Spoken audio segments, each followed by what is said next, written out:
child. Meaning what? Be simple. Meaning that nothing is too good to be true. And by the process of imagination, you can get a factual result. Don't be so worried and upset. You believe in God. Believe also in me. Just practice common sense in the name of the greatest exponent of common sense, Jesus Christ, your Savior. And don't go skulking through life being afraid. Never run away from a fear, because if you do, you'll be kept running all your life long. Turn around, stand up to it in the name of God, and deal with it. And instead of you running away, it will run away. Sure will. And then there's the other more important thing, perhaps, and that is just to put your faith in God. That's all you need to do. Turn your worries and your fears over to God. I sought the Lord, and He heard me, and He delivered me from all my fears. That's what the Bible advocates. That's what common sense dictates. That is what has worked out to be true in the lives of millions of people. Just turn your worries over to God. Like there was a woman in Chicago, I read this in a Science of Mind magazine, for which I have considerable respect. She was driving one winter night down the freeway when suddenly she realized she'd missed her own turn.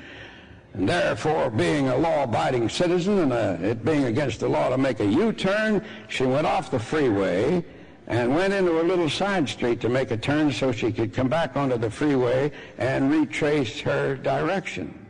But when she got into the side street, which was a very desolate street in a bad neighborhood, she realized that there was ice under the snow because her tires suddenly got down into a rut.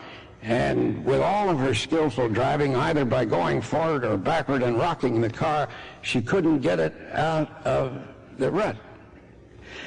And she was afraid because she suddenly realized that in this neighborhood a few months ago, a family had sought shelter from a flash flood, and the mother had been murdered by teenagers, and the rest of the family mistreated, and they went through a terrifying experience. All this went through her mind.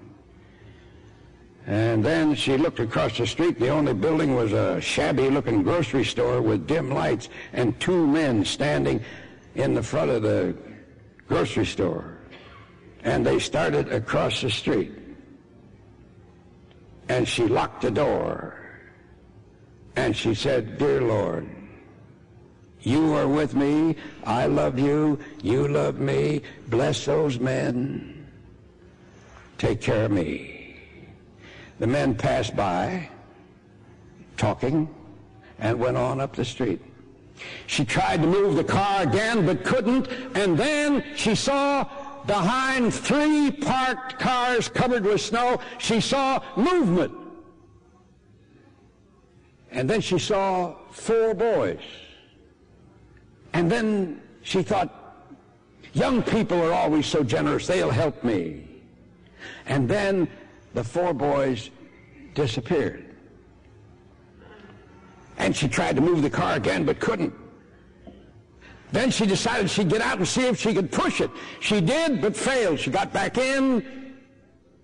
Then she saw the boys begin to move out from behind the cars.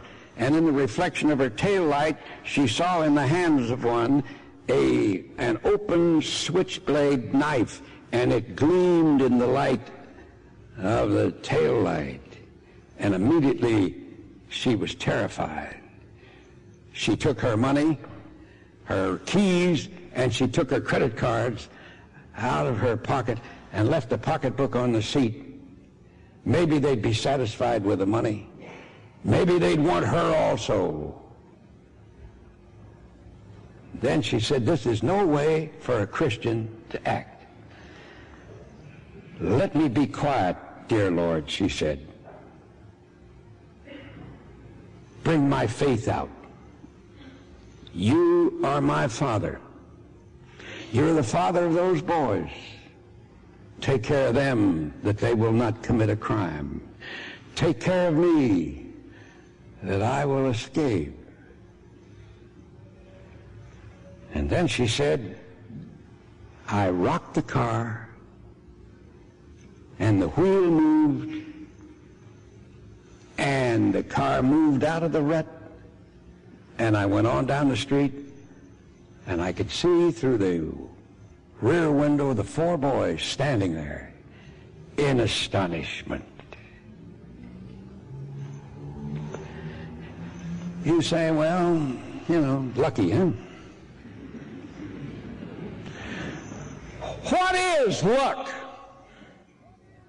What is coincidence? Pack them all into faith, then you've got the answer. I sought the Lord, and he heard me, and he delivered me out of all my fears. Hope we're saved by. Now abideth faith, hope, and love. It's the motivator that keeps people going when the going is very hard. Oh, that's what hope does for you. But you have to practice hope. You just can't come in here and hear me or anybody else talk about hope and go outside and say, that's great. I just hope I can do that. You've got to say, I believe in hope.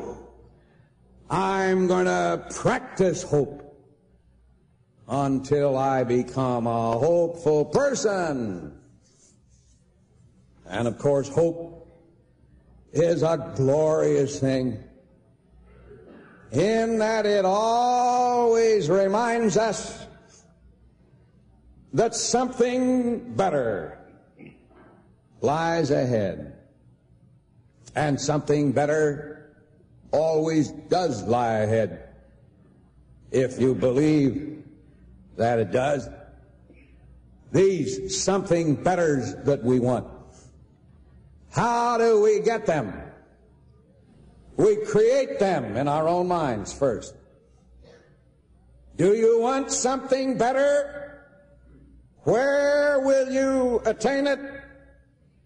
You must first attain it by formulating it in your own mind. Then by believing you will come to it, that it's there. Never lose sight of it. I read a piece in the paper not long ago about a man 86 years old who was knocked down in the street and killed. They took him to the hospital and they performed, as was required, an autopsy.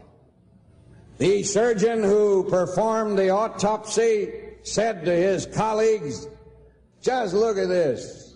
Look at all that's wrong inside the body of this man. This man should have been dead 20 or 25 years ago.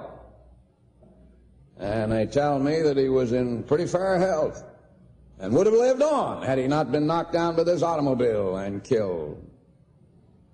So they sent for the wife. And the doctor said, this was wrong with your husband, this was wrong with your husband, this was wrong with your husband.